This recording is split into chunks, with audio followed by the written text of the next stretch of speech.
Escuela de Gigantes. Hola, buenas tardes.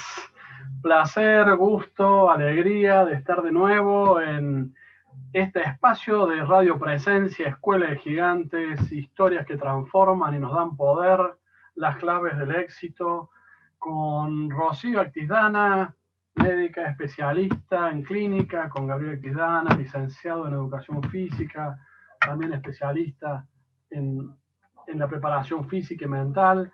Mi nombre es Marcelo Actidana, abogado, trainer en PNL y varias disciplinas más al servicio de la transformación para ustedes que son los gigantes. Nosotros no somos los gigantes, cada persona que nos escucha, que está en la calle, es un gigante que todos los días sale a enfrentar la vida, a amar, a crear, a conquistar. Y nuestros entrevistados, que son gigantes que nos enseñan cómo llegar a un lugar, qué fracasos, qué desafíos, qué resiliencia hay entre medio de todo eso. ¿Cómo estamos, Rocío? Muy bien, acá con muchas ganas de un nuevo programa y muy entusiasmada por el entrevistado de hoy. Gaby. Hola, ¿cómo están? Acá andamos también igual que Lerro, esperando a ver qué podemos aprender hoy de esta persona que viene a contarnos. Viene Leonardo Di Stefano. Él es el gerente de comunicación, relaciones institucionales y sustentabilidad de la empresa Fiat. Vamos a saber de qué se trata una multinacional, cómo se construye un equipo, cómo se entra a trabajar en una empresa multinacional de estas características, qué consejos puede dar para tantas personas que quieren trabajar en Fiat, en Renault, bueno, en este tipo de multinacionales que tienen esquemas muy específicos de trabajo y los desafíos que tienen estas empresas. Pero antes de empezar con Leo, que ya nos está escuchando, vamos a hacer una recapitulación de todo lo que nos dejó nuestra amiga la Pato Pita la semana pasada. Pero antes de eso, vamos a un corte y volvemos. 6:10 de la tarde, bienvenido a Escuela de Gigantes, historia que transforman, claves de alto rendimiento. En unos instantes, 15 minutitos, calculo, va a estar aquí Leo Di Stefano, comunicador, gerente de comunicaciones de Fiat, secretario de la Unión Industrial Argentina y dirigente de Scout, que eso también nos va a hablar y hay cosas interesantes para tocar ese tema. Pero ahora vamos con todo lo que nos dejó nuestra amiga, la primer piloto de rally de Uruguay, Pato Pita. ¿Qué te dejó, Ron? Bueno, algunas de las cosas muy interesantes que dijo Pato, pero que me sorprendió es que para un piloto de rally el ritmo no es el máximo. Digamos, le preguntamos sobre el ritmo, cómo era este tema. Ella dijo que era algo muy difícil encontrar su propio ritmo para un piloto.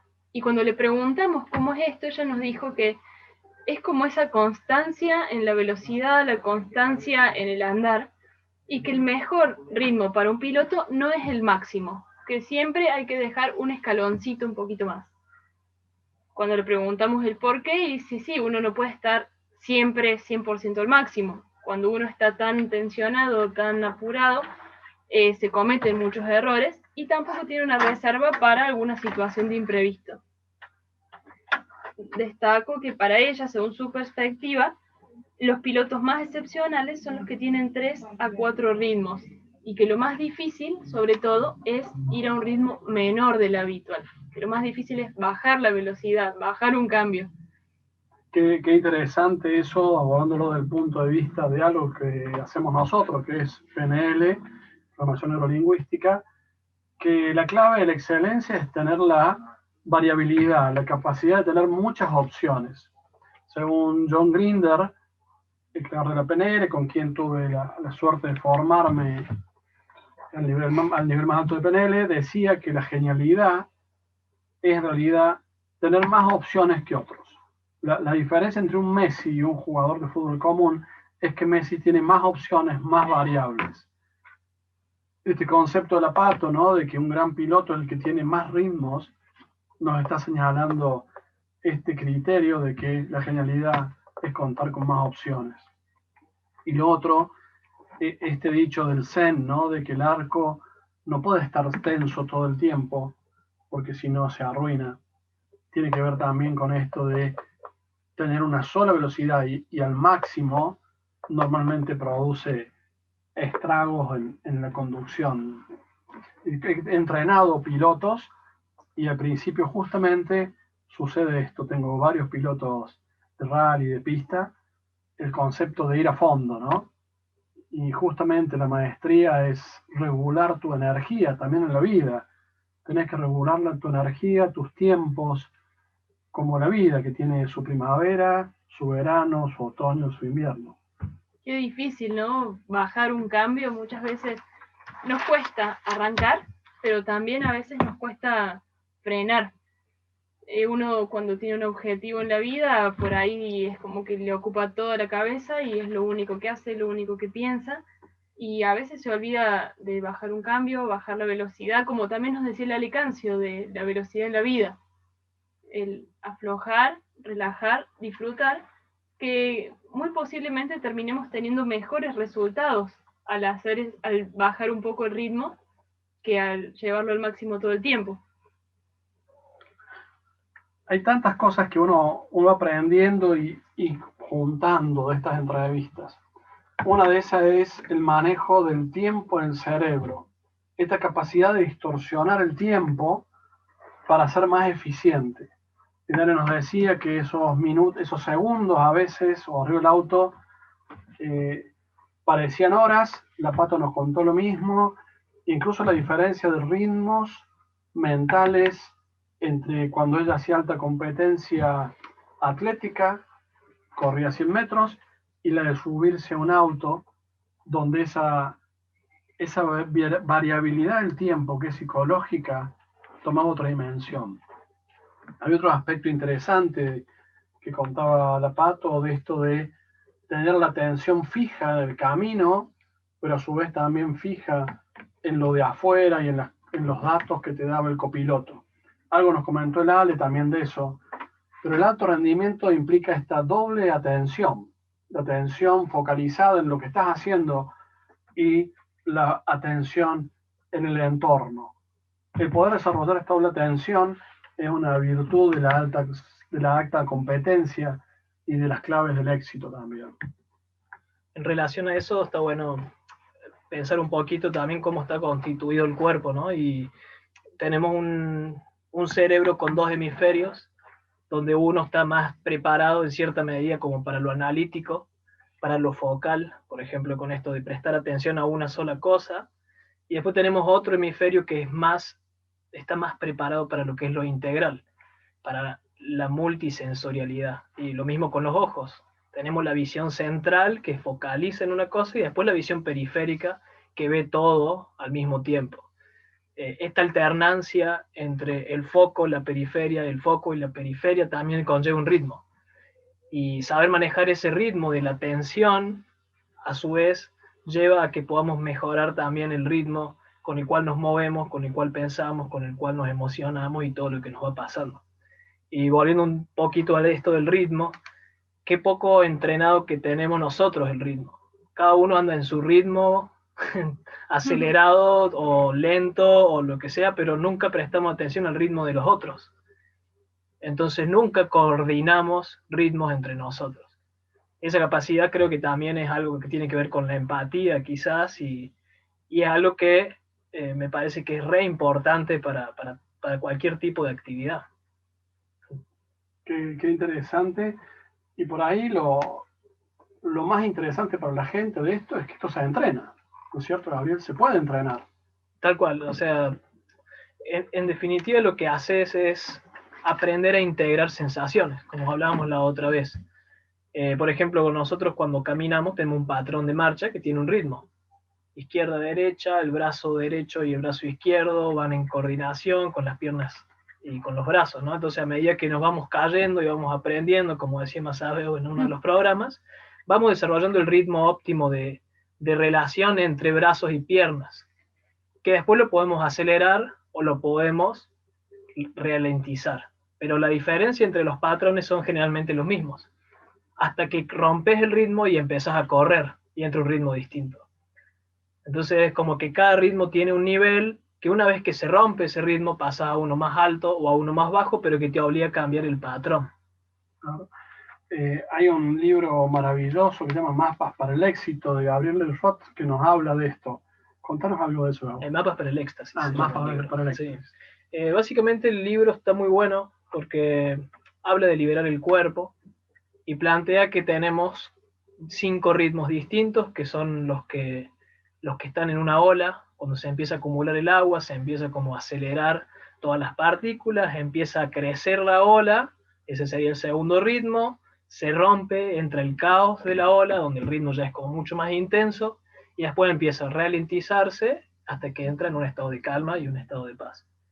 Supuestamente lo que plantea esta escritora es que nuestros ritmos de la vida en general van pasando por esos ritmos, pasando por esos ritmos, y algunas personas tienen más facilidad para ciertos ritmos y algunos para otros. Entonces, a veces intentamos encarar la vida con un ritmo que no es el que necesitamos para esa situación, porque estamos acostumbrados a vivir en cierto ritmo. Entonces, esta versatilidad de saber manejar estos 5 ritmos, lo que ella plantea, es lo que nos permite disfrutar o alcanzar, digamos, el éxtasis de la vida, que sería la transición de la ola que pasa por los 5 ritmos. Excelente. Bueno, lo primero que tenemos que hacer, supongo, es darnos cuenta que tenemos un ritmo. Después de darnos cuenta cómo es y si ese ritmo está en relación al contexto o si nos es funcional o no. Tal cual. En realidad es como ella propone, el libro viene con un CD que tiene música para que uno vaya bailando y vaya experimentando en el cuerpo los ritmos. Pero generalmente tiene que ver con la sensibilidad. O sea, con tener la sensibilidad de captar el ritmo de un ambiente. Si yo llego a un lugar donde todos están en una biblioteca, por ejemplo, y no puedo entrar tocando rock and roll, porque sería un desastre, digamos. Si estoy en un concierto de rock and roll, no voy a ponerme a escuchar, a moverme como si estuviese escuchando música clásica. Como que cada ambiente, cada persona, cada programa o cada deporte, cada carrera, todos tienen como sus distintos ritmos que son los que garantizan o facilitan, digamos, un buen rendimiento en ese nivel, en ese espacio. Excelente, y con esto vamos sumando experiencias de personas gigantes. Se me ocurren 3 personas de ámbitos distintos, pero que plantean lo mismo. Manu Ginóbili, Gustavo Cerati y el gran John Grinder, creador de la PNL. Cuando estuvimos el año pasado con él, dijo, el tiempo, el ritmo es todo, dijo John Grinder. Gustavo Cerati decía que cada momento de la vida tiene un tempo, y Ginóbili comentaba que cuando cumplió cierta edad tuvo que darse cuenta que la variabilidad de su ritmo era lo que le podía permitir continuar en la alta competencia, pero que indudablemente debía adecuar sus energías, su tiempo, su mente a un nuevo ritmo. O sea que el ritmo es todo. Y bueno, y seguimos con la Pato antes de ir a la canción gigante que ya viene enseguidita, ya que estamos hablando de ritmo. Y una de las cosas que dijo la Pato cuando le preguntamos qué era un logro, cuál era el éxito, y ella dijo haber continuado, ¿no? Poder continuar en lo que ella amaba hacer. Y me parece que esta es una característica también de los deportistas y la gente apasionada de lo que hace. No es tanto un hecho, un trofeo, sino el poder continuar. Sí, todos nos hablan del seguirlo, todas las personas que hemos estado escuchando nos hablan del seguir y de seguir a pesar de los fracasos. Entonces, el Golo hizo mucha hincapié. El Golo, tal cual. Sí, y que el fracaso no era tal, sino que permitirse el error como forma de aprendizaje.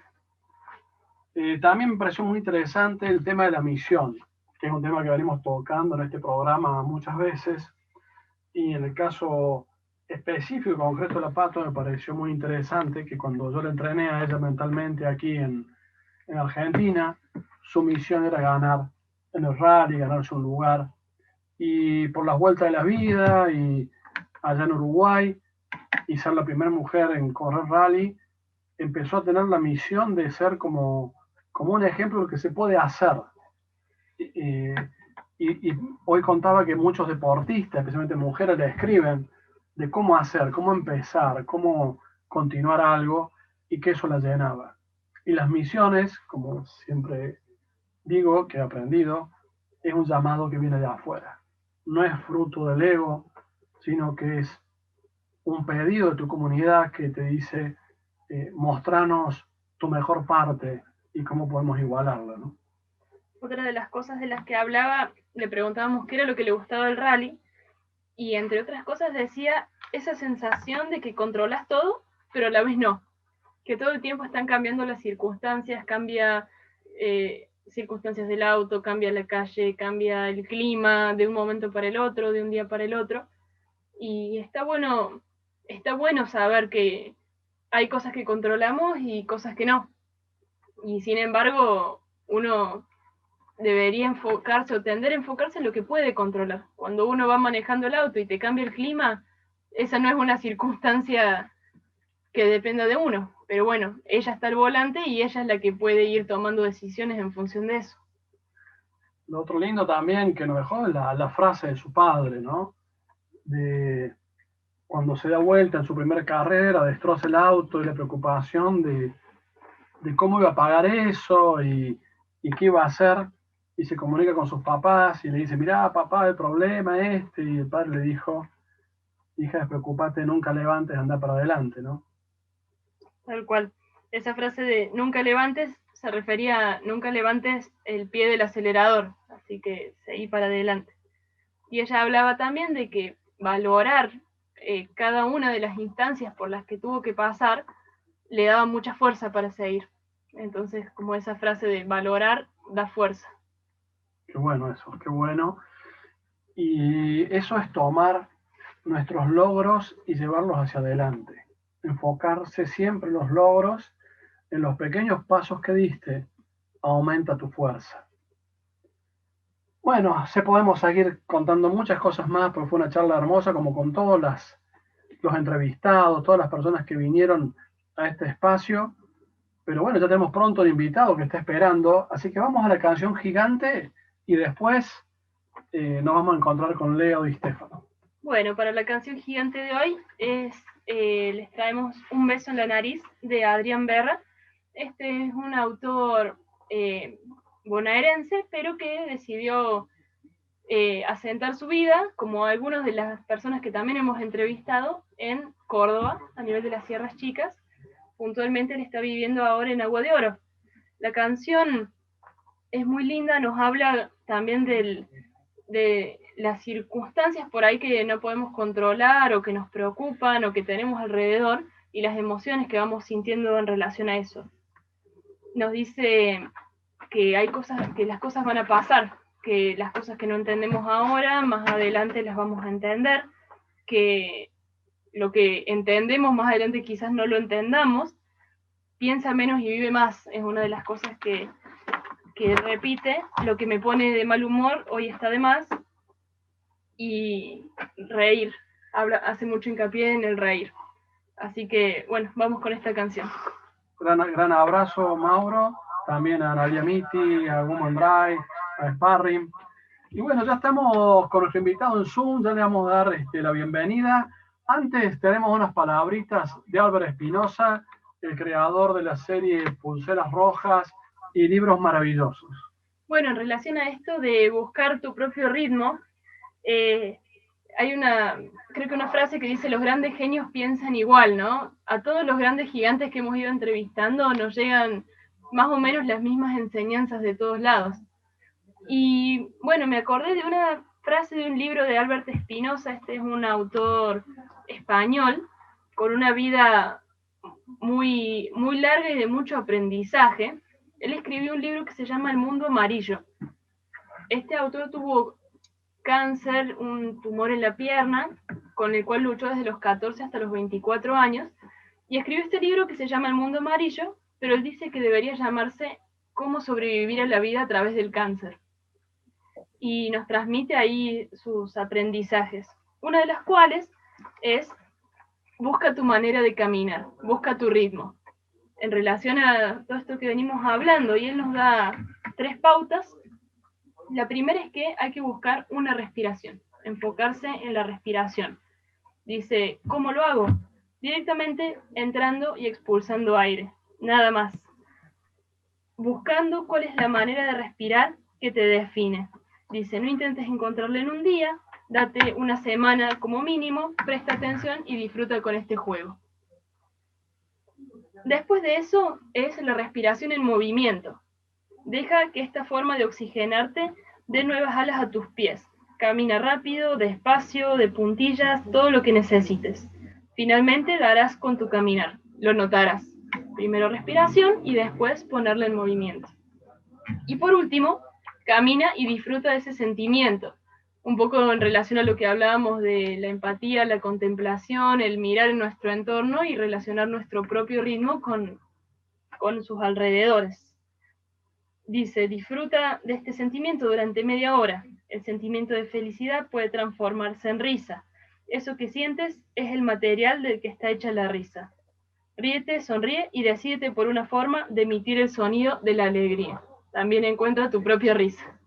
Qué grande, Albert, qué grande, y aparte lo habla del nivel de la experiencia profunda. Hermoso. Sobre todo en esta época de la pandemia, tanta incertidumbre. Y bueno, también lo que nos decían en nuestra canción Gigante, como piensa menos, vive más, ríete.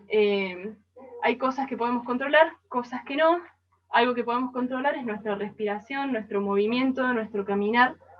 Y bueno, obviamente el cuidarnos entre todos, pero hay pequeñas cosas que podemos hacer todos los días para sentirnos un poco mejor.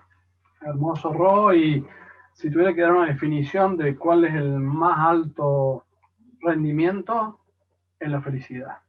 Así que están invitados a la felicidad que está dentro nuestro, es solo cuestión de darle el espacio. Bueno, vamos con nuestro invitado de hoy, un gusto, Leo Di Stefano, gerente de Relaciones Institucionales, Sustentabilidad de Fiat, secretario de la Unión Industrial, Scout y varias cosas más, además de un excelente amigo, habitante de nuestras Sierras Chicas, porteño, sanluiseño, no sé, andaba por todos lados. Nuestro amigo Leo ya nos va a contar. Hola Leo, ¿cómo estás? ¿Qué tal? Buenas tardes, ¿cómo están? Sí, cuando voy a Buenos Aires me dicen el cordobés, cuando voy a San Luis no entienden y acá me dicen el porteño, con lo cual soy un hombre de ningún lugar, básicamente. Bueno, así que tenés personalidades tomo un múltiples. poquito, vos sabés que tomo un poquito desde la felicidad y justo hablaban de esto de encontrarse con uno mismo y me hicieron acordar que uno de los momentos como scout más significativos es cuando uno se tira en un campamento, se tira en el piso a mirar cómo se mueven los árboles y quedarse 10 minutos o 5 minutos apreciando solo el movimiento de los árboles, eso, y respirando al mismo momento, es una sensación única que automáticamente con lo que dijeron me vino a la mente, digamos. Qué bueno, qué lindo. Acá la tenés a Rocío, Actitana, Gabriel. ¿Cómo estás, Leo? Vamos, Leo. estamos acá para bombardearte Muy preguntas, nada más que eso. Nada más ni nada menos. Bueno, estamos Contanos algo de tu vida, acostumbrados. Leo. Así que naciste en Buenos Aires y viviste mucho Sí. tiempo allá. Sí, hasta los 21 años, casi 22. Sí, digo, en la República de Adrogué, porque todos somos fanáticos, los que vivimos alguna vez en Adrogué, somos fanáticos de Adrogué, y bueno, toda mi familia es de allá. Tuve hasta los 22 años, estudié comunicación en la Universidad Católica, y bueno, y después en el 2001, allá siempre... nunca me costó tomar decisiones, digamos. Entonces, creo que un poco todo el aprendizaje que tuve de chiquito en los scouts y con mi familia me ha llevado a ser bastante decidido en la vida. Y bueno, en el 2001, con lo que sucedió en el país, la verdad que Buenos Aires era invivible y dije, bueno, tengo que cambiar un poquito. Yo trabajaba, ya había estudiado, trabajaba en una radio, trabajaba en Radio América, había pasado por Radio Splendid, la verdad que había tenido ya unos cuantos trabajos vinculados a la comunicación, y bueno, decidí renunciar y bueno, irme a probar nuevos desafíos, digamos. Y bueno, ahí caí en San Luis, un lugar que para mí fue el extremo, imagínate, pasar de la gran La ciudad de ciudad la a San furia, Luis. a la ciudad de la tranquilidad. Claro. Y solo, la verdad que fue toda una experiencia, si bien tenía por el lado de mi hermano, alguien de la familia ya que me ayudó muchísimo porque un poco me recibieron y me aconsejaron y digamos, me contaron cómo era San Luis, digamos, para no golpearme derecho, digamos. El que avisa no Y la traiciona. verdad claro, estuve 1 año y medio en San Luis, trabajé en prensa del gobierno de San Luis, o sea, pasé de estar del lado del periodismo al lado de la comunicación gubernamental, digamos. Tuve un programita de televisión también en San Luis, los fines de semana, y bueno, hasta que en el 2003 creo que fue, bueno, justo el cambio de gobierno, decidí, yo ya había conocido a la que es hoy mi mujer, que estudiaba medicina acá en Córdoba, y ya nos veíamos los fines de semana. Un fin de semana ella iba para allá, otro fin de semana venía yo por acá. Y bueno, como había cambio de gobierno y la verdad que yo ya no quería trabajar más en el sector público, renuncié también y me vine para Córdoba. Así que acá, así fue un poco Bueno, fugaz. pero acá te llamaba el amor, ¿sí? Sí. O La sea, que verdad fue una renuncia por amor. Ya mi hija ya se puso los colores rojos de romanticismo. ¿Qué dice? No, mentira. ¿Cómo conociste a tu mujer? Porque vos estabas en San Luis. Sí, vos sabés que la conocí con mis compañeros de trabajo en ese momento en el área de prensa de gobierno. Y dice, che, si vivís acá en San Luis, no podés no ir un verano a un camping en la Florida, que es un lugar en San Luis. Y bueno, fuimos, pero además con todos mis compañeros de trabajo y de campamento, o sea, algo inexplicable, digamos. Y mi mujer estaba ahí de vacaciones, claro, como todo estudiante se iba a su pueblo, a su ciudad, digamos, a pasar las vacaciones, y ella también estaba de campamento, y bueno, nos conocimos jugando a la escondida. La verdad, todas cosas de niños, digamos, si la querés explicar no te lo cree nadie, digamos, pero estábamos jugando a la escondida, a los 23, 24 años. Sí, ¿y eso te hace creer en el destino o no? ¿Qué opinas del destino? Sí, claramente. La verdad que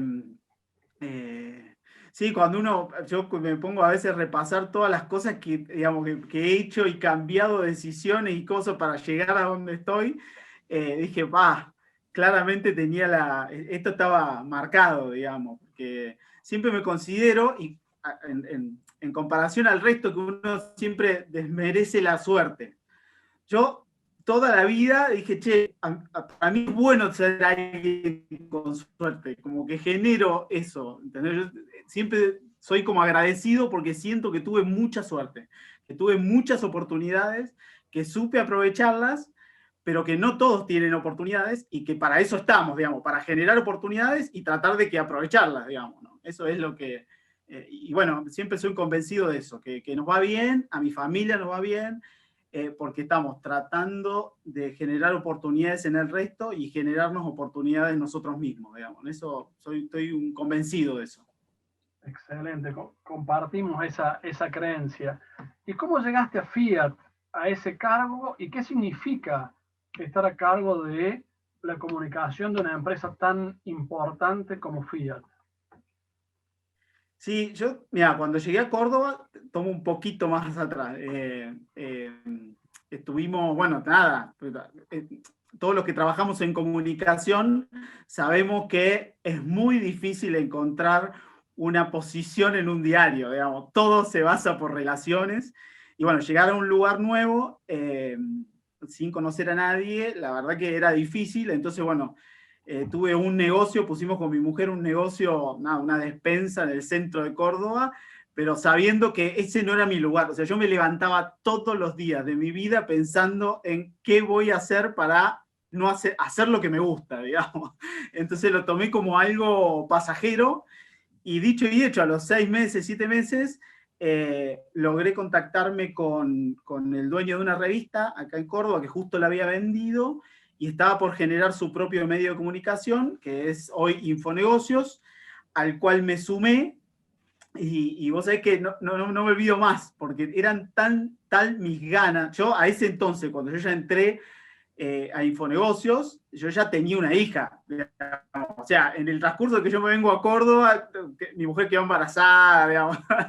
Entonces, cuando yo entré a Infonegocios, cuando me acuerdo, fui a la primera reunión con Iñigo, que después terminó siendo mi socio, me dice, mira, yo estoy generando un medio de comunicación y la verdad que no tengo plata para pagarte, digamos. Entonces digo, mira, esto es lo que yo sé hacer y decime cuánto vos me podés pagar y yo me genero el resto de la plata, digamos. Es como yo necesitaba salir de la despensa, digamos. Y bueno, fue así que me dijo que, che, me acuerdo en ese momento, me dice, solo te puedo pagar 400 pesos.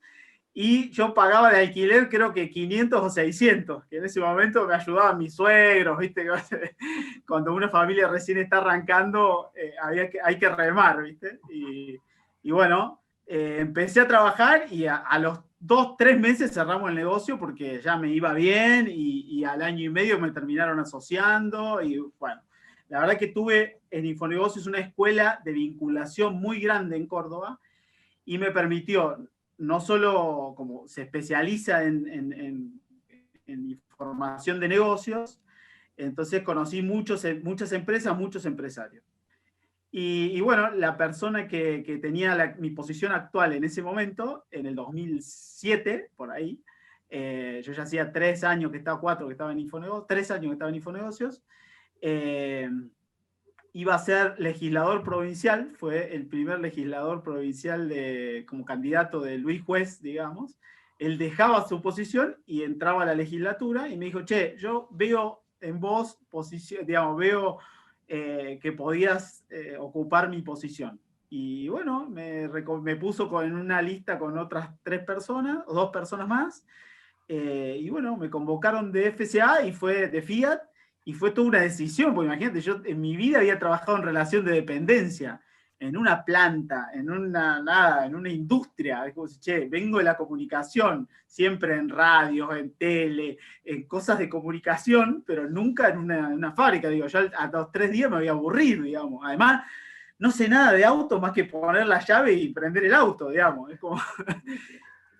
Y bueno, ahí entré y la verdad que descubrí un mundo fascinante, digamos, porque primero es una industria que tiene glamour, digamos, todo el mundo que le gustan los autos y vas a lanzamientos de autos, y bueno, nada, es una industria con glamour. No es lo mismo, nada, hacer un producto que va adentro o un componente que va dentro de un auto que hacer un auto, digamos.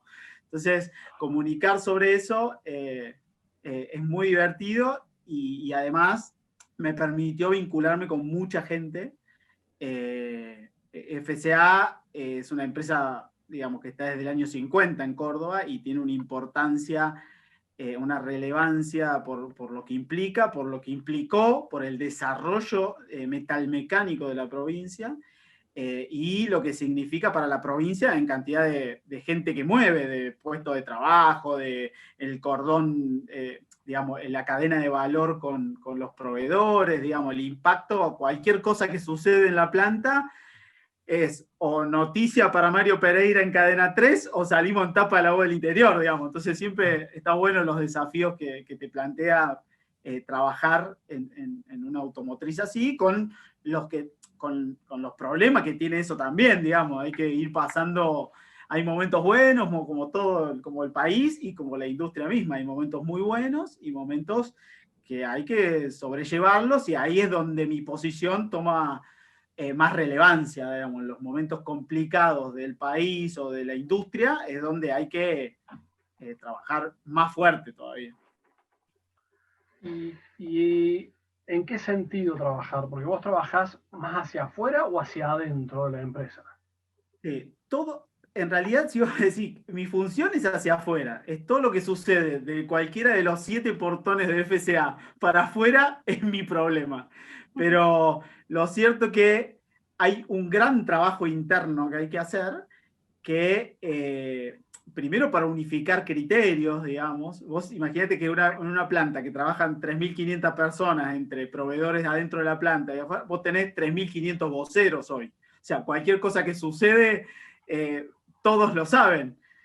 O si pones un auto que estás probando para fabricar nuevo, el operario es un vocero también y se le puede filtrar la información. Entonces, es tan importante el trabajo interno, sobre todo con cómo ha cambiado la comunicación, que yo ya lo pongo a la par, digamos. Es muy importante el trabajo externo, la vinculación.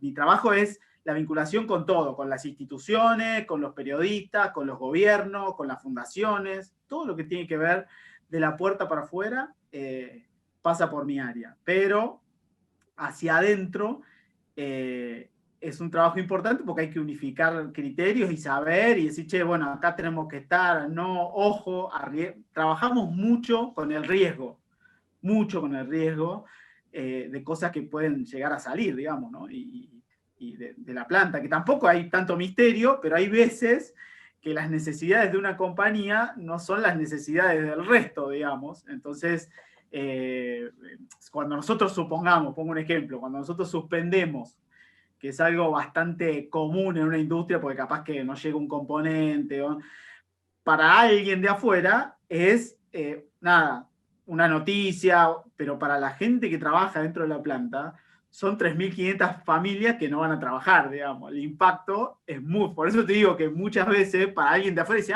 suspendieron, pero para la persona que está en su casa, que no va a trabajar y dice, che, empieza la cabeza a trabajar, de que no sé, me voy a quedar sin trabajo. Por eso es que los mensajes son como muy importantes y las compañías grandes valoran mucho la comunicación y la preponderancia que tiene el manejo de la información dentro de la organización y fuera de la organización.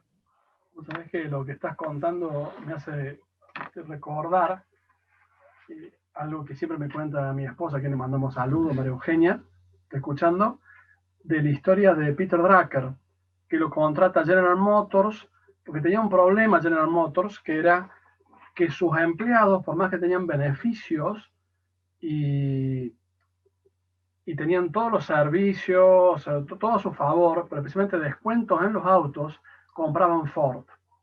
Y no sabían por qué, lo contratan a él, y él hace todo ese estudio que después terminó siendo la calidad total. Y bueno, entonces digo, ¿cómo se maneja esto?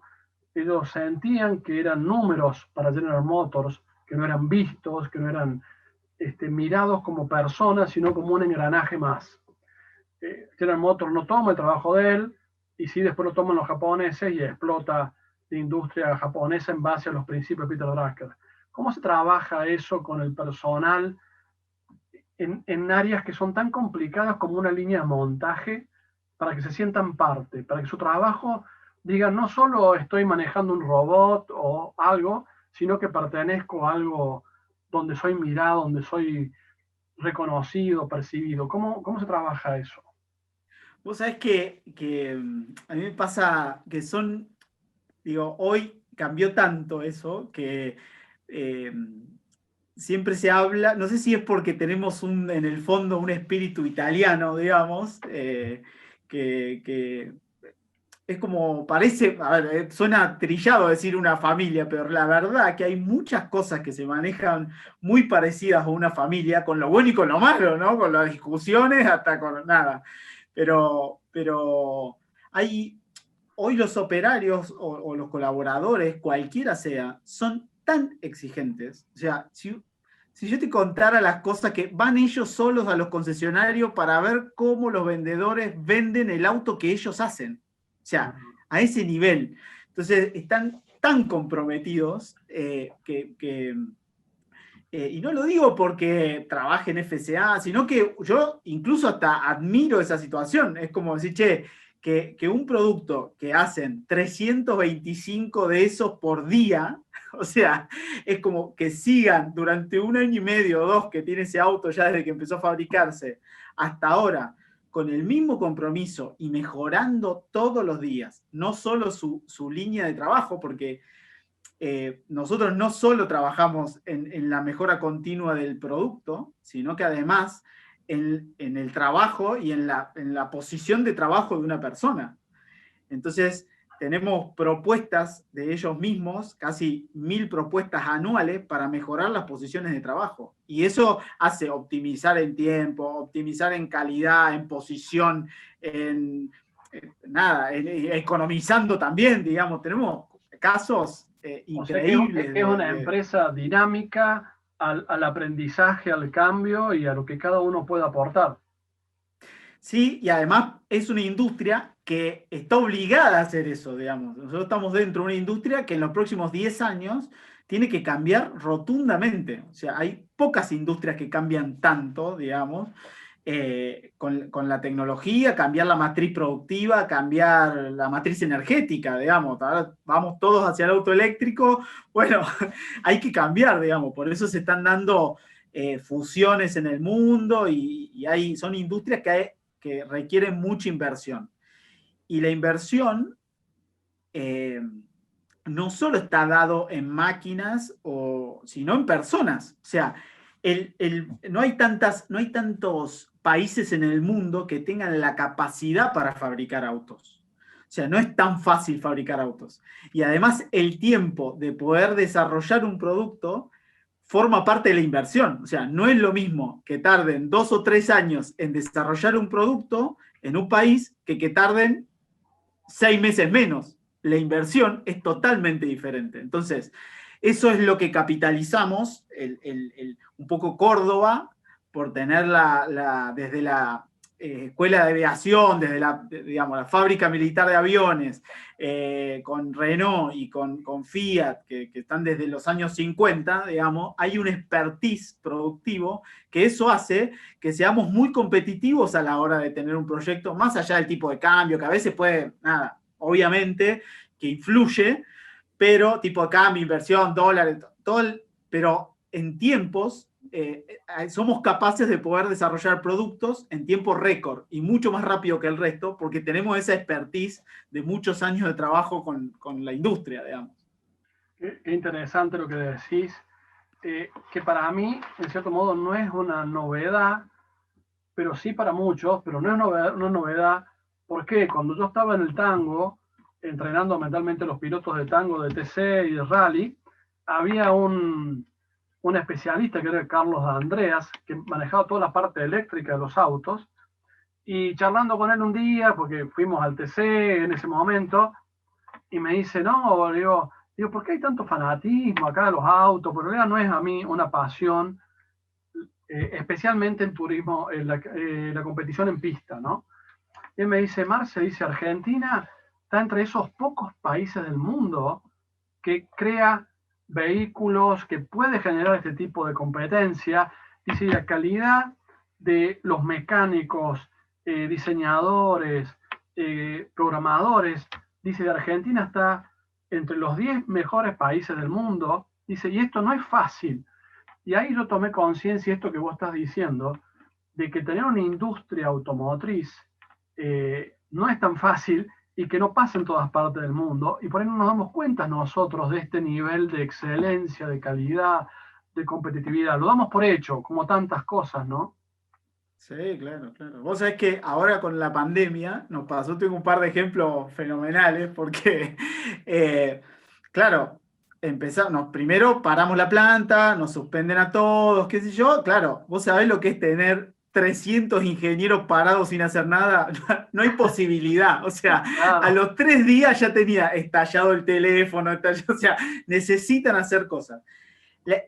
La cantidad de proyectos que llevamos a cabo en los primeros mes y medio de pandemia fue terrible. O sea, tuve voluntarios que iban a la planta a crear. Nosotros con FCA montamos un hospital de campaña en una de nuestras instalaciones, en el club Fiat, digamos, que es el club para empleados, digamos, que está a 8 cuadras de la planta. Hicieron las camas ellos, hicieron todas las instalaciones, algo que vos decís, así crearon un programa de inteligencia artificial para reconocer barbijos en la línea de trabajo. O sea, el que está trabajando y se saca el barbijo, salta una alarma y le dice, che, o sea, algo increíble. O sea, todas esas cosas pasaron cuando están sin ocuparse. O sea, imagínate el compromiso que tienen para hacer su trabajo y mejorar. O sea, che, bueno, no hacemos auto, pero podemos mejorar esto. Son una máquina de generar cosas. Impresionante. Yo siempre digo que vengo de las artes blandas, digamos, para mí es como trabajar, ¿viste? No sé, hacemos una visita cuando vino algún presidente, que también me toca organizarlo a mí, suponete, trabajar con ingenieros era, el director industrial te llame a las 3 de la tarde para decir, quiero hacer el recorrido con los carritos de golf que va a hacer el presidente. Quiero saber cuántos minutos va a tardar en cada planta. Minutos y segundos. Entonces, che, vamos a tardar 3 minutos 23 segundos acá. Se baja, hace todo, ¿viste? Adentro de un Excel, digamos. Impresionante. O sea, a mí me sorprende. Todos los días tengo algo increíble y ya le hablo en esos términos, ¿entendés? Cuando te llaman, te dicen, no, en este lugar va a estar 3 minutos 23 segundos, digamos. Impresionante. Qué interesante. Che, Leo, ¿y cómo haces? Porque vos estás en Córdoba, ¿sí? Sí. Y estamos en el interior y vos representás Fiat, pero la cabeza en parte está en Buenos Aires y a su vez no solo en Buenos Aires, está en Italia y no solo en Italia, sino que está en Estados Unidos. ¿Cómo es coordinar ese mapa comunicativo ante tantas cosas y donde son temas tan sensibles como a lo mejor tener que opinar sobre el tipo de cambio, por ejemplo? ¿Cómo se hace eso? Ahí tenemos, bueno, dos cosas. Primero, como organización, como corporación, estamos dividida en regiones. Nuestra cabeza regional, que es la TAM, estamos divididos en 4 regiones. Una es NAFTA, que integra Estados Unidos. Esto estoy hablando después de que nos fusionamos, de que compramos Chrysler, digamos. Claro. Entonces, NAFTA, esa región está compuesta por México, Estados Unidos, Canadá. Después la TAM, que es de México para abajo. EMEA, que es Europa y la parte del este, digamos, y APAC, que es Asia-Pacífico, digamos, le llamamos nosotros. Son nuestras regiones, digamos.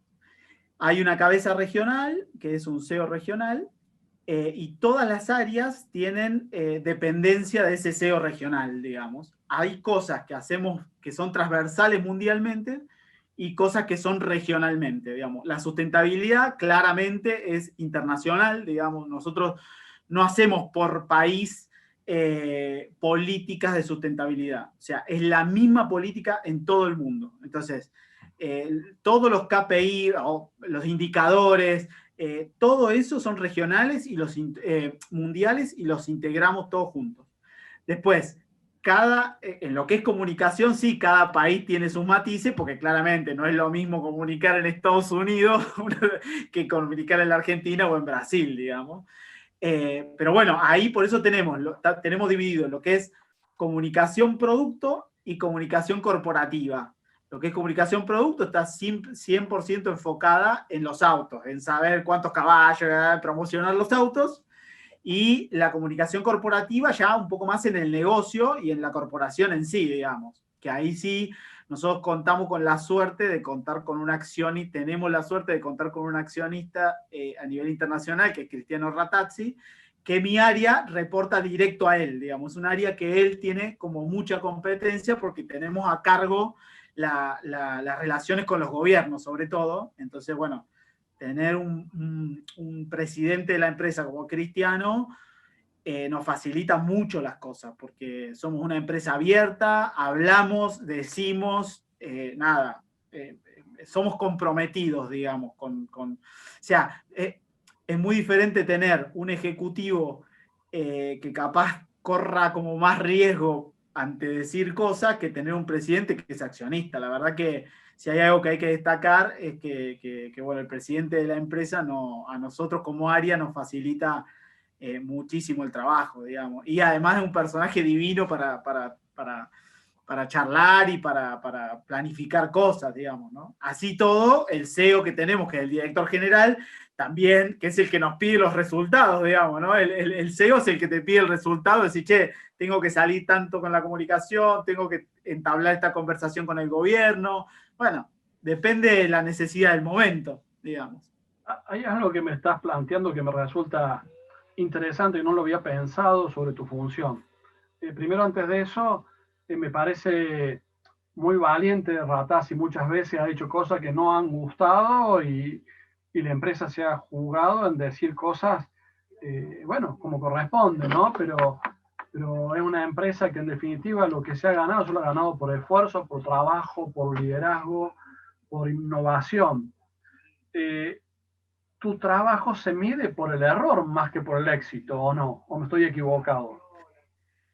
Porque no es que vamos a producir tantos autos en tu caso. En tu caso te dice, bueno, comunica. Y bueno, si sale bien no se nota quizás, pero si sale mal sí. Sí, pero vos sabés que hay tantas aristas que muchas veces no es solo la exposición y de la buena, sino que hay veces que hay que evitar muchas de las malas, digamos. Cuando vos tenés que tomar decisiones de cerrar un turno, cuando tenés que tomar decisiones de, bueno, ahí hay que hacer una estrategia, cuando tenés problemas con proveedores que se quieren ir del país y que te impactan y son parte de tu cadena de valor, vos tenés que trabajar mucho en la planificación, pero además te llegan, como es un área que es transversal y todo lo que sucede afuera te pega, entonces te cruzas con, se le corta la luz a un proveedor y te llaman y dice, che, esto me va a parar la línea para que vos hables con el ministro tal o cual o con el presidente de PEC. Y así de esas te llaman por todo, ¿entendés? Es como, entonces muchas veces no solo es medido el trabajo por la aparición en medios sí, o por los indicadores de presencia mediática, digamos, y de calidad de la información que sale en los medios, sino también todo lo que haces atrás para evitar cosas, ¿entendés? O conseguir, cuando estamos peleando una inversión, el trabajo es, nada, juntarse con los gobernadores, con los proveedores para decir, che, tenemos que ganar este proyecto, ¿cómo hacemos para ser más competitivos? ¿Qué beneficios podemos conseguir? Que, nada, a mí me apasiona mucho, mucho. Los vínculos, los asuntos públicos, la verdad, me gustan mucho y además porque estás peleando por buenas cosas, por más puestos de trabajo, por gente que genera valor, nada, cuando vos ves colaboradores que nosotros todos los años hacemos los premios FCA a la educación, que es premiar a los mejores promedios de los hijos de los colaboradores. La cantidad de historias que tenés de los colaboradores, dice, che, yo logré que mi hijo vaya a la universidad, que vaya gracias a la compañía, porque hace muchos años, a ver, no solo la gracia, es gracias a él, pero que valore y eso, y estar en una organización que puede transformar cosas, es muy bueno, digamos. En mi área, por ejemplo, que esto que te contaba del Club Fiat, nosotros desde hace 6 años, junto a la Asociación Hombre Nuevo, que está vinculada a Radio María, tenemos escuelas sociales deportivas en el club. El club lo usaba muy poco los operarios o los colaboradores, iban poco, y bueno, se nos ocurrió que ese lugar sea algo de importancia para la sociedad, digamos. Che, ¿cómo podemos ayudar para sacar a los chicos de la calle? Que, bueno, y entonces montamos un centro CONIN para que las madres embarazadas o madres con hijos con riesgo de desnutrición puedan atenderse, controlarse ahí en el lugar, con médicos. La verdad que hemos hecho un trabajo junto a organizaciones, no es solo FCA, ¿no? Pero digo, ver esas cosas que te da la posibilidad una gran corporación de hacer, la verdad que a mí me encanta, porque digo, che, la huella que estamos dejando y los ejemplos que estamos dando son geniales, digamos, más allá del trabajo y del vender un auto, ¿entendés? Va mucho más allá de eso. Qué bueno, Leo. sorprendente todo lo que decís, la verdad que yo no me imaginaba nada de todo esto. Y quería preguntarte con esto, manejás grupos, mucha gente, y bueno, yo ahora estoy en un hospital, plena pandemia, es un lío, no sabemos ni para dónde ir. El tema de los manejos de grupo, digamos, en esta circunstancia de cambio constante de todo lo que está pasando, lo mismo que les pasa a ustedes, ¿cómo manejarse con el cambio y los grandes grupos en la comunicación, o cómo, qué sé yo, paliar un poco toda esta sensación que da la inestabilidad, o los cambios o las malas noticias que hay que dar? Sí, no, a veces no es fácil. Puntualmente en mi equipo nosotros trabajamos, la verdad que en lo que es la pandemia, la verdad nos fortalecimos porque, claro, cuando vos todos los días fijás reuniones para repasar temas, algo que en lo presencial no te pasa. Entonces, che, vos sistematizás una reunión todos los días con tu equipo, las cosas que han pasado desde que empezamos la pandemia hasta ahora, la verdad que yo creo que nos hizo mucho más fuertes, digamos, como equipo. Claramente, nosotros lo que hacemos es poner siempre el foco en la gente, siempre. Entonces, cuando vos pones cualquier decisión que vas a tomar, que seguramente, tal vez la tenés que tomar sí o sí, digamos, y realmente decir, che, ¿cómo va a golpear esto? Siempre ponemos el foco en cómo va a percibir la sociedad o los colaboradores nuestros una decisión. Y ahí, desde ahí arrancamos a plantear las estrategias a la hora de comunicar algo, digamos. Siempre el impacto es lo que, primero porque, por esto que les decía, la comunicación cambió tanto, que ahora antes era fácil, intervenir en los mensajes, era mucho más fácil. Entonces yo, cuando empecé a trabajar, me acuerdo que Lalo Bischoff, que fue el legislador que me propuso para entrar a FCA, que en ese momento tenía mi cargo, me dejó todo un archivo de recortes de diarios, algo increíble.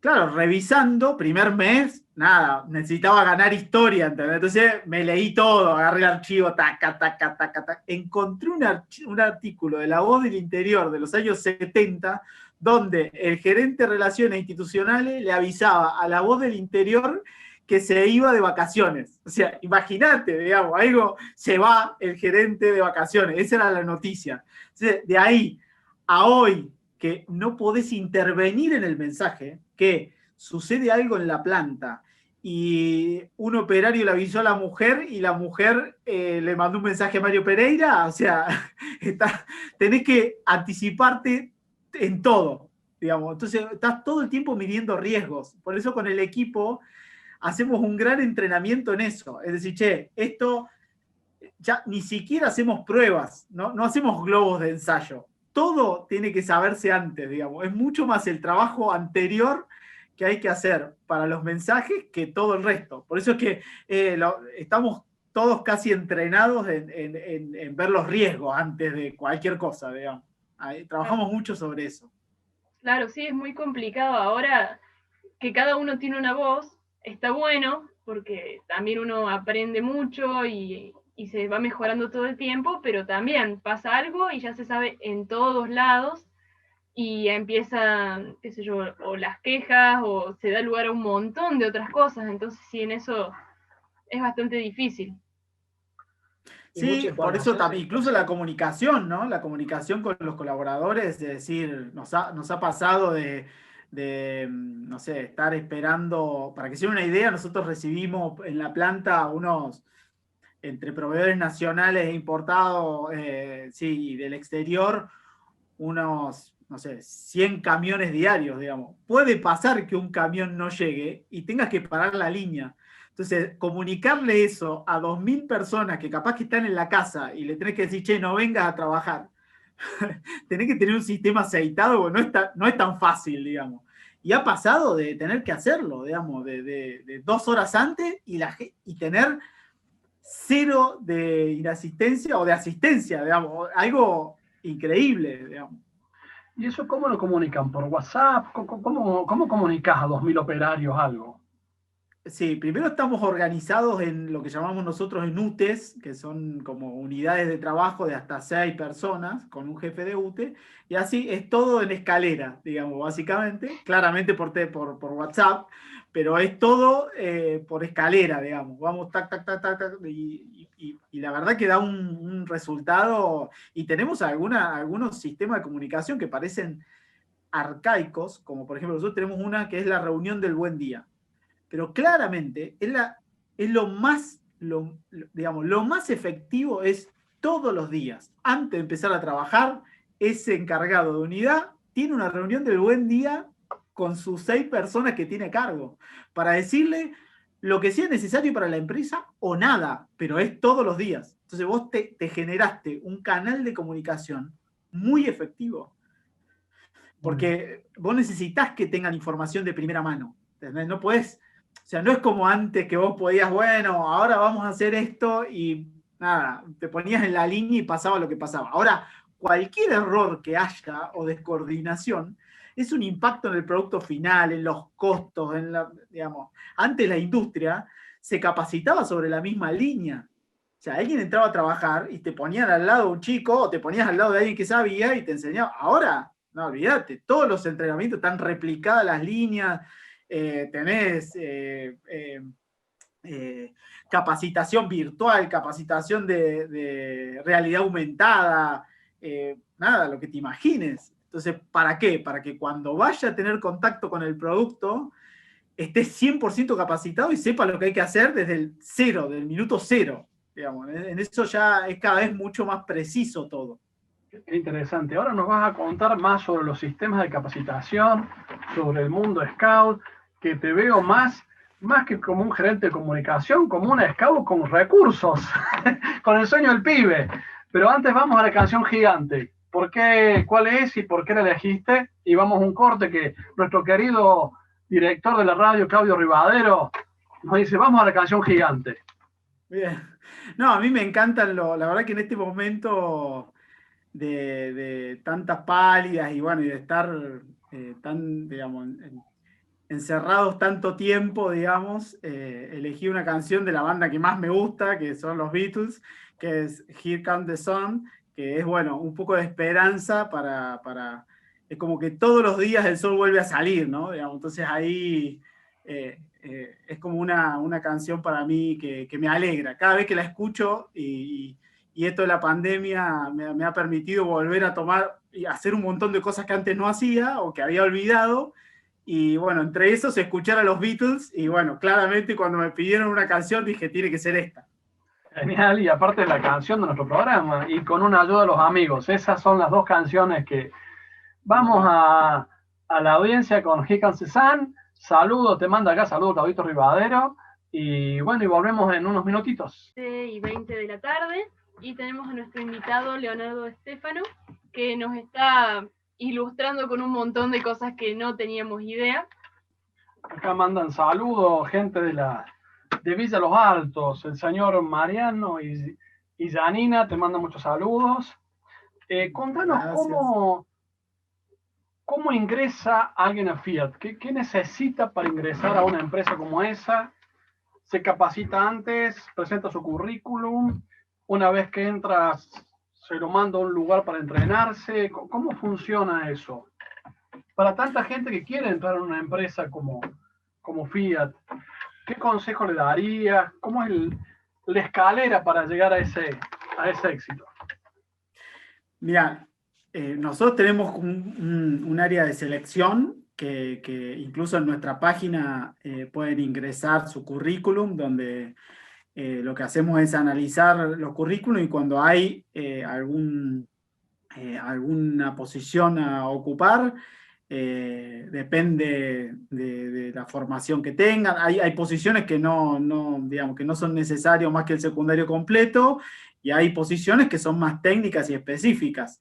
Pero como es una empresa que es tan grande y tiene, digamos, puede abarcar todas las áreas, tenemos contadores, ingenieros, informáticos, hasta bomberos tenemos, digamos. Entonces, para que te des una idea, que hay un sinfín de posibilidades y de profesiones para trabajar. Obviamente no es tan fácil porque, claro, la demanda, nosotros hubo años donde llegamos a tener 10.000 currículum en stock, ¿viste? Que vos decís, no es tan fácil. Y además no es una empresa, digamos, como de sectores que haya tanta rotación, digamos, con lo cual no se van tanto la gente, digamos. Pero siempre estamos, cuanto más gente tengamos en currículum, más posibilidades hay de ser más permeables en la sociedad, digamos. Hay formación, la que quieras, digamos. Hay psicólogos, hay, que te imagines, digamos. No hay un límite de profesiones porque algo hace de comercio internacional, las áreas son como muy, muy diversas. Entonces, pero bueno, es una empresa que en los muchos años que tiene, los 70 años que tiene en Córdoba, ha tenido una importancia en la sociedad cordobesa, una impronta muy grande, digamos. Recordemos que hubo hechos históricos de Córdoba, como el Cordobazo, que nacieron en las plantas automotrices, digamos. Hemos tenido situaciones fuertes, digamos, cambios de gremios, la verdad que ha sido todo el sector automotriz ha transformado. Recuerdo también, no solo FCA, pero tenés Renault con las bienales acompañando el arte, transformó claramente ese sector cultural de la provincia, digamos. Entonces, han tenido generaciones y generaciones de capacitación, de formar gente, de profesionalizar, gente que ha viajado, o sea, nosotros mismos tenemos mucha gente dentro de la organización que son cordobeses, que se formaron acá y que les va fantástico en el mundo. Entonces, la verdad que Córdoba es una cuna de buenos profesionales. Y bueno, y gracias a la industria automotriz, ¿no? Estoy hablando de la industria automotriz. Recién hablábamos, Leo, en el corte, una preocupación especial de Rocío y Gabriel. ¿Cómo es esto de el cuidado de la salud? ¿Se entrena a la gente? ¿Tienen a lo mejor un sistema de cortes? ¿Tienen gimnasio? ¿Cómo se cuida la salud en una línea de por ahí uno tiene la vieja idea de línea de montaje y ha cambiado todo? ¿Cómo se cuida la salud? Vos hablas de sustentabilidad, ¿no? Y es una palabra maravillosa.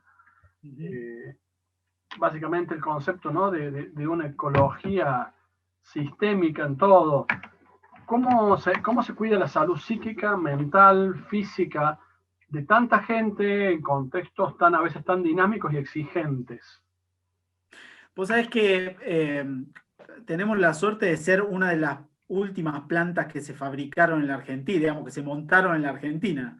La nuestra fue de autos en Córdoba, fue en el 96, digamos. Antes hacíamos en Córdoba motores y autos se hacían en Palomar, en otros lugares en Buenos Aires. Y ya con el desarrollo, cuando se hizo esta planta, se montaron con sistemas que para esa época eran innovadores, pero en esa época ya estaba en el mundo el cuidado, sobre todo del cuerpo, ¿no?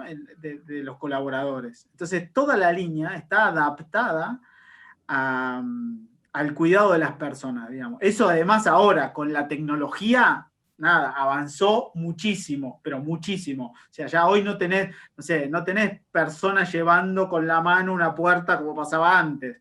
No tenés personas agachados abajo poniendo los cables, sino que el auto se da vuelta para que la persona parado normalmente ponga los cables que van abajo del auto.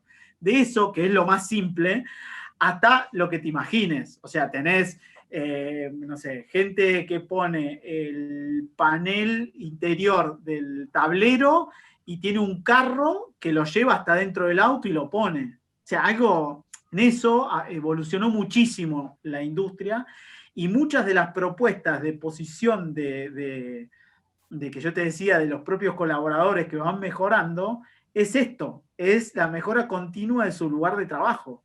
Entonces, cualquier cosa que puede mejorar su situación, digamos, hemos tenido casos hasta tenemos un mini ascensor que sube y baja todo el tiempo, trasladando al colaborador durante digamos, cada posición tiene 1 minuto 20 de trabajo, suponete.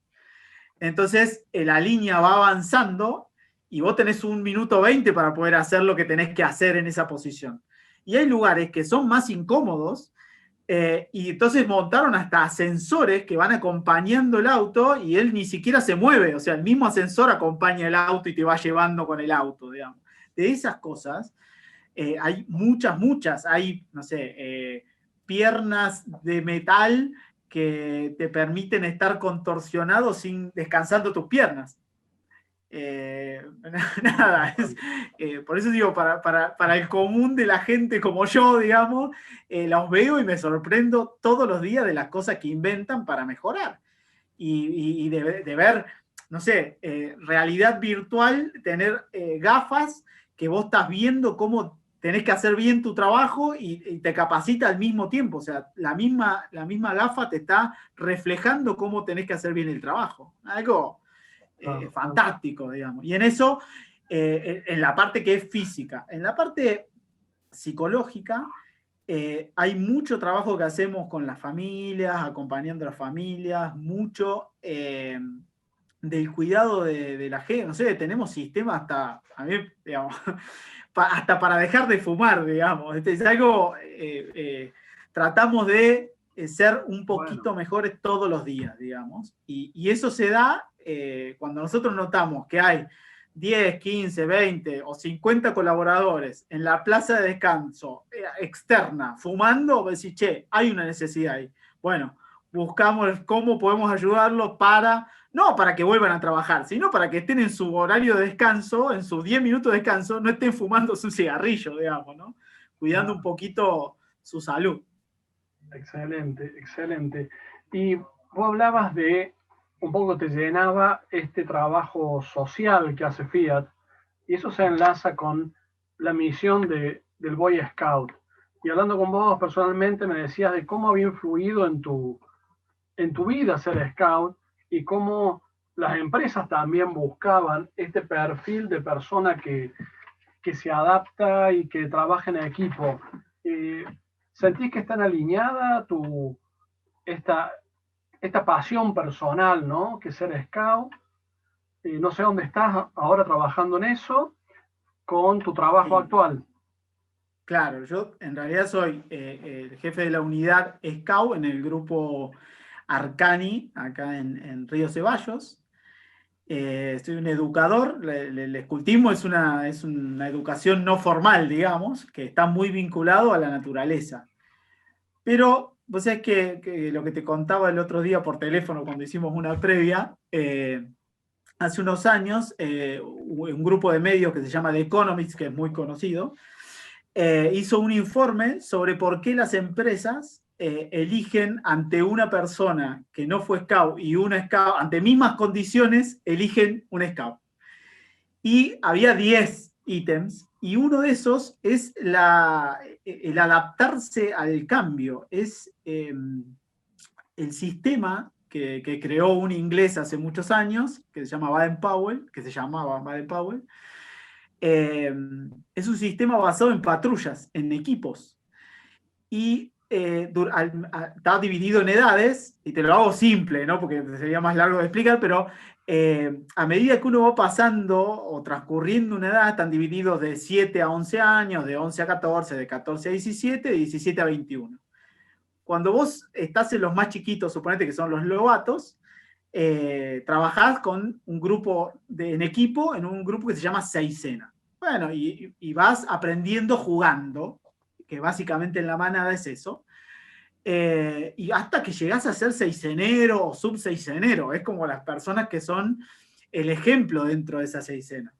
Ahora, cuando pasás a los Scouts a los 11 años, sos el último orejón del tarro y te tenés que volver a adaptar, digamos. Y eso es durante 15 años, todo el tiempo. Entonces, vos tenés una capacidad de ser, todos somos buenos en algo.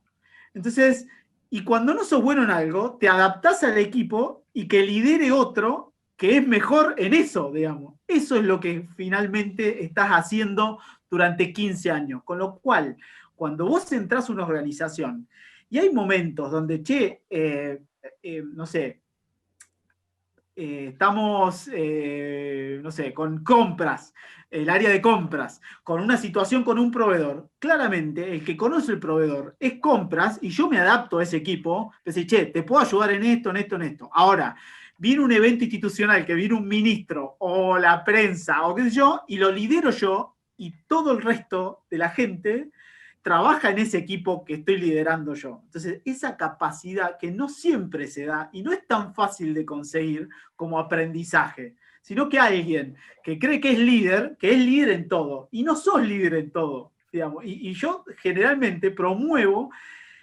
que, che, si yo soy bueno en esto y voy a tratar de ser el mejor en esto, pero no quiero ser el mejor en todo, porque hay otros que van a ser mucho mejor que yo en otras cosas, digamos. En eso el escultismo te ayuda muchísimo, muchísimo, y entonces te acoplas mucho más rápido, ¿no? A las circunstancias, digamos. Qué bueno, qué bueno.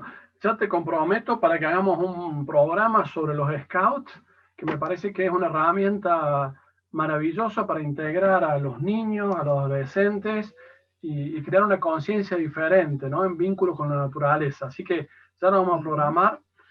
Hay un criterio a veces equivocado en Argentina especialmente, no sé cómo lo ves vos, de demonizar las multinacionales, ¿no? Y justamente por lo que vos hablás y la experiencia cuando uno viaja, de que han sido grandes motores de transformación y de formación y de sembrar buenas prácticas. En el caso de Córdoba no sería lo que es Córdoba si no hubiera estado Fiat y Renault. Entonces, ¿qué le puedes decir a la gente sobre una multinacional como Fiat? ¿Es buena Sí, que esté en Argentina? ¿Es malo? ¿Es un criterio equivocado por ahí los que tenemos los argentinos en esto de que todo porque, no sé, porque es extranjero parecería malo? ¿Cómo lo ves vos? Vos sabés que dos cosas. Primero te voy a decir lo que pienso, que las compañías internacionales, no solo Fiat, todas las internacionales, vienen a un país donde nosotros tenemos una economía que el 40% está en negro, que trabaja en negro, que no paga aportes, que no... Bueno, estas organizaciones grandes y las pymes que comprometidas del país, también nacionales, son las que generan valor y las que se comprometen y hacen esfuerzos para estar en la Argentina y para darle empleo a la gente, digamos. Eso es lo que yo creo y que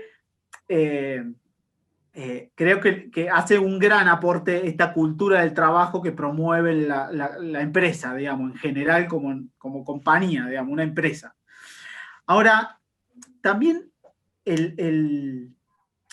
lo voy a poner en ejemplo personal. O sea, lo que la empresa invirtió en mí, en una persona que nació en Buenos Aires, que vivió en San Luis, que está en Córdoba, capacitándome, abriéndome puertas, pagándome el sueldo, y no solo eso, sino que además yo ser secretario de la Unión Industrial, dedico parte de mi tiempo a promover la industria. Pero no solamente Fiat, no solo los intereses de Fiat, son los intereses de los proveedores, de las pymes, la necesidad de las pymes. O sea, la compañía está pagando un salario para que ayude a la industria a crecer. Entonces digo, esas cosas que tienen las organizaciones internacionales es lo que genera el valor agregado que después se va multiplicando en muchas cosas. El área de comunicación o institucionales, si no fuese por las empresas grandes de que vinieron a Córdoba en los años 50, no existiría. Porque una pyme muchas veces no puede tener una posición como la mía. ¿Se entiende? Sí, sí. Entonces, es muy difícil, porque dentro de todas mis prioridades, y claramente tener un responsable de comunicación o relaciones con el gobierno, no, trato de hacerlo yo como me salga. Entonces, a medida que estas organizaciones vienen, más allá de lo que hagan como producto, que muchas veces puede estar bien, podemos estar de acuerdo o no, o nos puede gustar o no, pero el valor que generan, el escalón que ponen y la vara que ponen más alta a la sociedad hace que nos ayuden a crecer, más allá de la compañía que sea. Eso es lo que lo veo y que pasa conmigo, ¿no? O sea, porque me ha ayudado no solo con mi familia, sino con todo, o sea, con todo lo que cada uno hacemos desparramando. Si yo no pudiese contar con el salario de Fiat o con el nivel de vida que me permite, y tal vez yo no podría dedicarle el tiempo a los scouts, que es algo que me apasiona, porque capaz que tendría que tener 3 trabajos o 4 trabajos para poder vivir, digamos. Entonces, esas cosas yo las valoro mucho, digamos, y la cultura del trabajo que te inculcan este tipo de compañías, cualquier empresa en general, digamos, el compromiso, el saber que tenés que mejorar, el tratar de hacer todos los días un poquito más, y generar valor, generar cosas, digamos, creo que hace muy bien a la sociedad, digamos.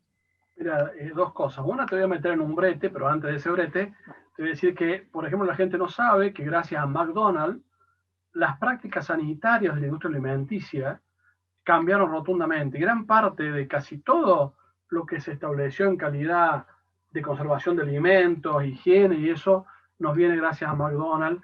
Y no es que esté a favor de extranjeros o no extranjeros, sino a favor de lo que está bien hecho, ¿no? Creo que eso hay que aprender, a copiar la excelencia. Y el brete es, vos sabés que entrené emocionalmente y mentalmente a varios de los gerentes de Fiat, y varios de ellos me comentaron, y yo creo que es así, que, bueno, de otras partes, una empresa multinacional obviamente, a veces como que se quiere minimizar un poco Argentina, porque es un país chico, en crisis, pero cuando a veces buscan algo de mucha calidad y bien hecho, tienen que recurrir, ¿sí?, o recurren a los ingenieros nuestros, a los técnicos nuestros de Argentina. Bueno, digo, ¿es así o es solo un orgullo personal de estas personas? Pero me decían eso, ¿no? La calidad del argentino en cosas no existe tanto en otros lados. Sí, es así y, digamos, prueba de ello es que la industria automotriz, por lo menos en nuestro sector brasileña, nació detrás de la industria automotriz argentina, digamos. Los ingenieros de Argentina fueron a montar las primeras plantas productivas en Brasil, y hoy Brasil es un mercado 5 veces más grande que el nuestro, digamos. Entonces, tenemos una capacidad, no solo por formación, sino también con esto que yo decía de los años que arrastramos de cultura del trabajo metalmecánico, digamos, y hace que tengamos muchos empresarios pyme que invierten en eso, digamos. Tenemos empresas pyme y medianas que son ejemplos mundiales, digamos. Bueno, esto de la pandemia, nada, cualquiera de la Leistung o cualquiera de las que fabrica los respiradores son prueba de ello, digamos.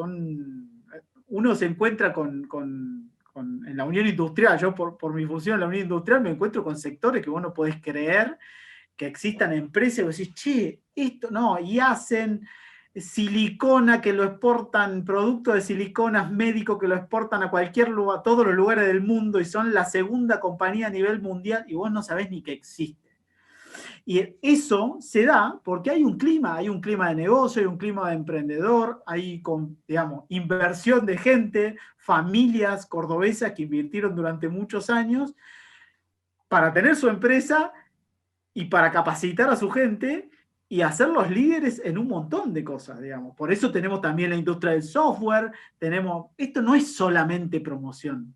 Muchas veces uno piensa que fomentando un sector, cuando los gobiernos dan, bueno, no sé, la promoción industrial, dice, bueno, vienen porque les conviene, porque van a ganar más plata. No es siempre así, digamos.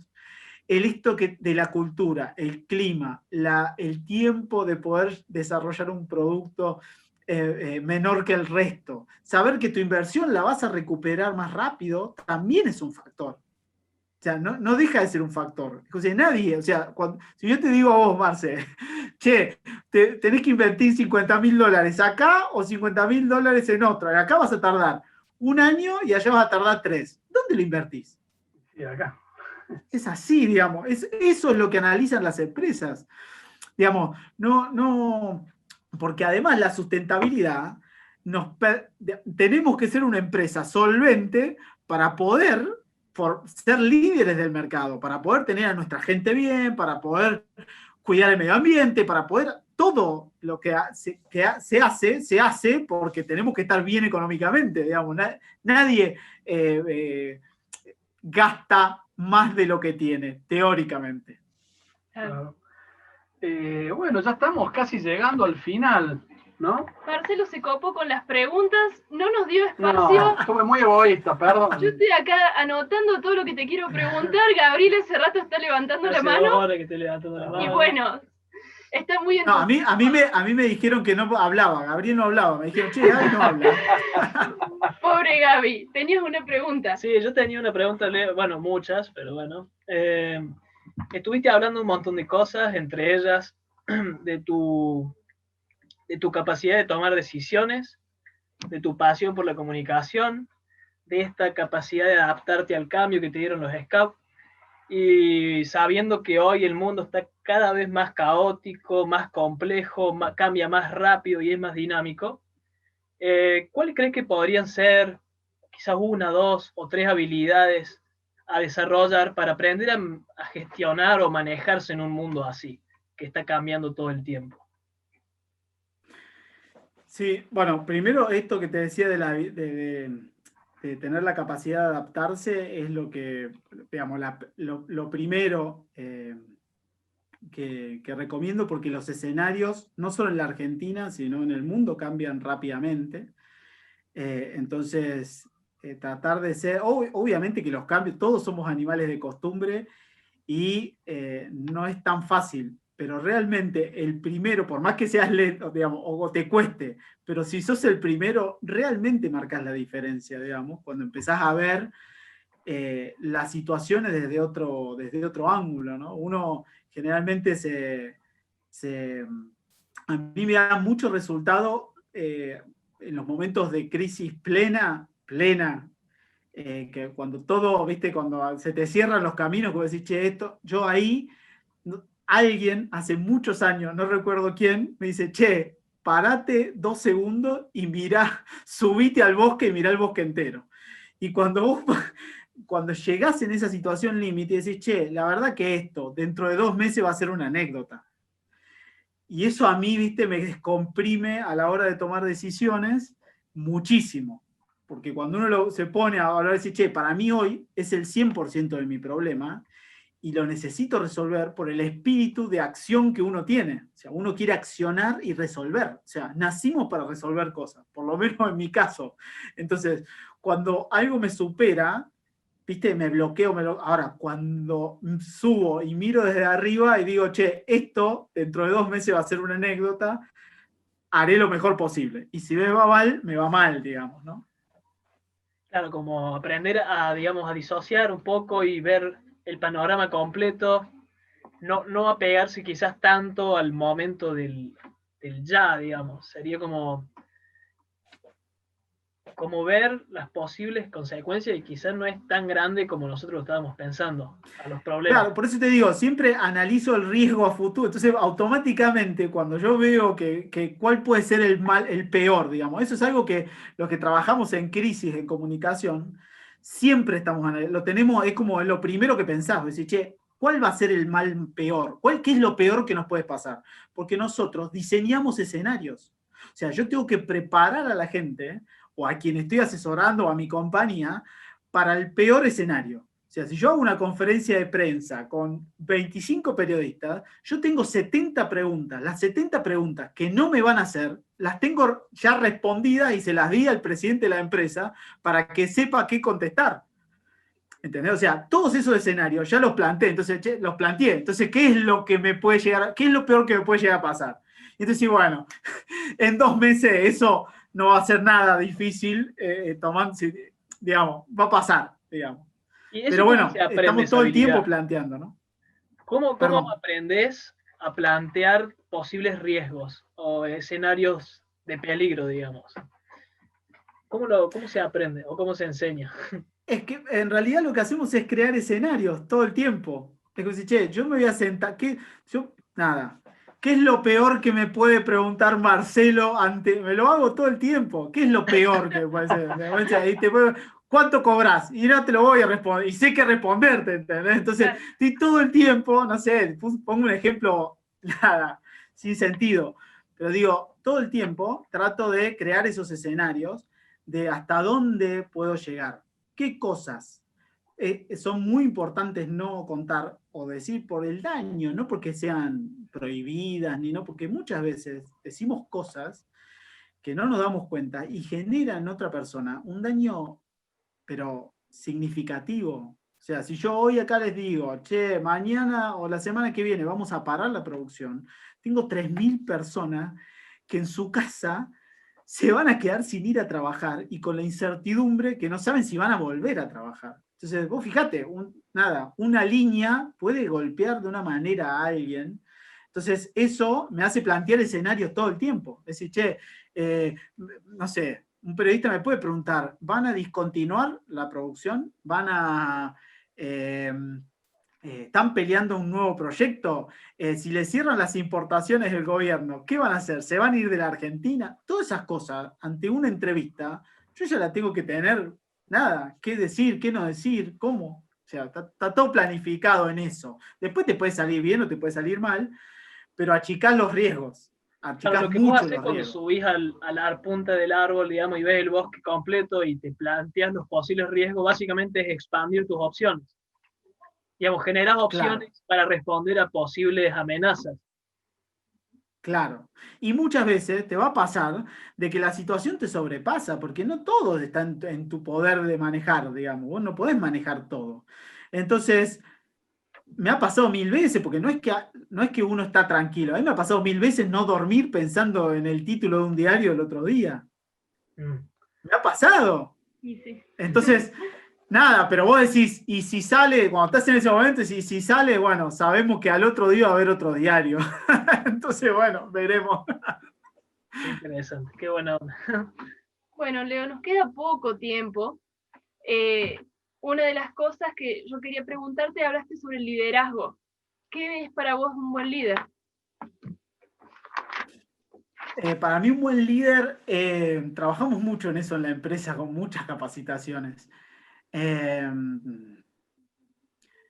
Para mí el buen líder es la persona que, como les decía, que puede entender que otras personas ayuda a crecer al resto, digamos, y entender que otras personas pueden ser y deben ser mejor que uno en muchas cosas. Entonces, cuando entendés eso, por lo menos para mí y con líderes que me manejan hoy, siento eso. Cuando vos te sentás en un directorio y sabe que el CEO de la compañía te escucha y aplica porque sabe que vos sos el mejor de los que estás sentado ahí en eso, la verdad que te da una confianza entonces te empoderás, o sea, te sentís muy diferente. Y si tengo que decidir otra cosa en mi equipo y sé que otra persona lo hace mejor y es mejor y busca la excelencia en eso, confiar en esa persona. Entonces, yo creo que ese es el líder, el que acompaña el crecimiento de todos, ¿no? Excelente. Hermosa entrevista. Nos quedan 5 minutitos nada más.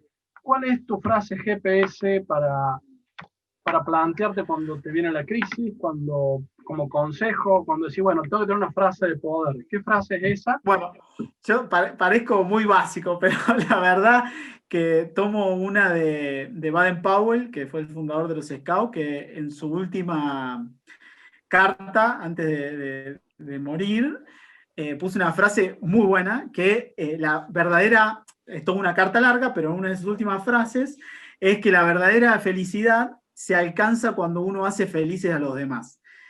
Y la verdad que cuando uno, y después de eso dice, dejad el mundo en mejores condiciones del que lo encontraron. Cuando uno tiene esa postura hacia la vida, la verdad que se siente, o sea, no hay nada, por lo menos en mi caso, que disfrute más que cuando yo ayudo a alguien.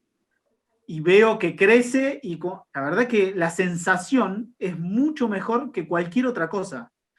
Y eso, por eso me refleja tanto esa frase, que por eso la elegí. Excelente. Compartida por nosotros, Escuela de Gigantes. Bueno, estamos cerrando, Gabriel. Bueno, Leo, muchísimas gracias por todo lo que nos has contado. Esperemos que te podamos invitar de vuelta y que Marcelo nos deje hacer preguntas la próxima vez. Pero bueno, muchísimas gracias. Hacemos un programa solo en la próxima. Sí, invitamos a Marcelo. Y bueno, me quedo con muchísimas cosas. Ya vamos a repasar un poco todo la semana que viene cuando repasemos un poco la entrevista. Así que bueno, muchísimas gracias. Muchísimas gracias, Leo. Muy, muy, muy agradecida y siempre anotando todo, me llevo todo registrado. Muchas gracias, ha sido de mucha ayuda. ¿Cómo te has sentido, Leo? Y una preguntita más, cortita. ¿Cuáles son los sueños que tiene Leo para el futuro? Bueno, primero yo agradecerle, la verdad que siempre es muy divertido contar y hablar de lo que uno hace, disfruto mucho de lo que hago y realmente me hace feliz lo que hago, con lo cual contarlo me pone re contento, así que nada, les agradezco a ustedes por darme la posibilidad de contarlo.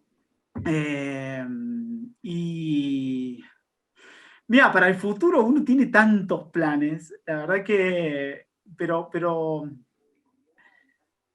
la verdad que soy tan feliz con lo que hago y cómo estoy que tengo anhelos para mi familia, para mis hijos, nada, en eso sí, pero vos sabés que hasta ahora todo lo que me he propuesto en la vida lo he cumplido, así que soy más que una persona feliz, así que tengo objetivos a largo plazo, laborales, pero básicamente seguir viviendo en las sierras de Córdoba, que me encantan,